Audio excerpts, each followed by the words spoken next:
आज इस घटनाक्रम को लेकर आप नेमावर आए हैं, इसमें अपने पीड़ित परिवार से भी मिले हैं, क्या कुछ लगा आपको, क्या आगे की? हम लोग राजस्थान से यहाँ ईद नेमावर घटना को लेकर के यहाँ आए और यहाँ की जनता, यहाँ के आसपास के लोग, यहाँ के तमाम जो दूसरे समाज हैं उनसे भी हमने जानकारी हासिल की और इससे हमको ये लगा यहाँ पर कि वास्तव में पीड़ित परिवार को और जो मृत आत्माएं हैं उन आत्माओं को जो न्याय मिलना चाहिए वो हमें लगा कि यहाँ पर कहीं न कहीं लिपापोती हो रही है।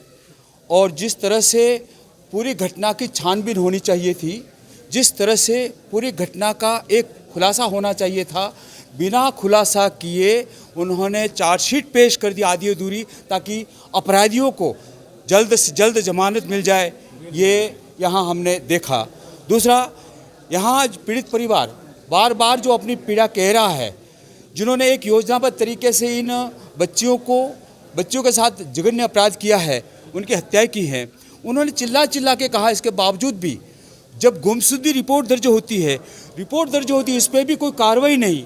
यहाँ जो लोग बार बार कह रहे हैं कोई कार्रवाई नहीं। जो घर पे आकर के अपराधी का बाप ये कहता है कि 2 दिन में अगर संभल जाना, नहीं तो 2 दिन में हम उठा करके मार डालेंगे, ये धमकी दी। उसके बाद भी कोई कार्रवाई नहीं हुई। इसका मतलब ये था कि ये पूरा कांड एक तरह से योजनाबद्ध तरीके से, पूरी बहुत बड़ी गैंग है इसमें, उस गैंग का अभी तक पर्दाफाश नहीं हुआ है। अब आपका अगला कदम क्या होगा? हमारा अगला कदम ये होगा कि यह नेमावर की जो जनता है, हम जैसा भी यहाँ के सब मिलकर के समिति जो बनाएंगे, उस समिति के साथ में हाई कोर्ट, सुप्रीम कोर्ट और इसके अलावा एडिशनल चार्जशीट अभी और बाकी है, तो इन बाकी जो चार्जशीट है उसमें जो अब शेष बचे अपराधी हैं वो अपराधी सारे के सारे आ जाएं। अन्यथा जो यहाँ की जनता है वो तय करेगी, इनके साथ हम खड़े रहेंगे। और निश्चित ये देश की एक ऐसी घटना है जिसका इतिहास में अभी तक हमने ऐसा कोई घटना नहीं देखा।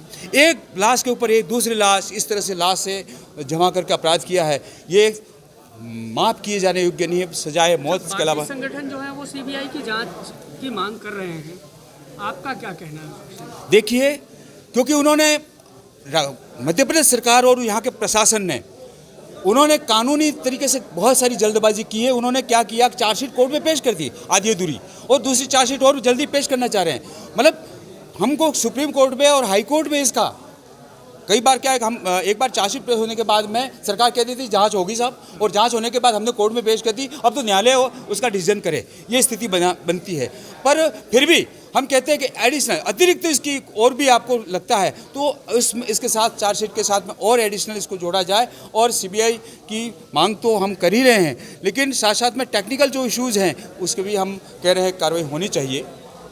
एडवोकेट के लिए क्या है आपकी संगठनों की ओर से, क्या किनको हम लोग अभी ये सब समिति बनेगी, वो तय करेगी कि किन एडवोकेट को और किन को यहाँ पर उनके पीछे हमें डेप्यूट करना है।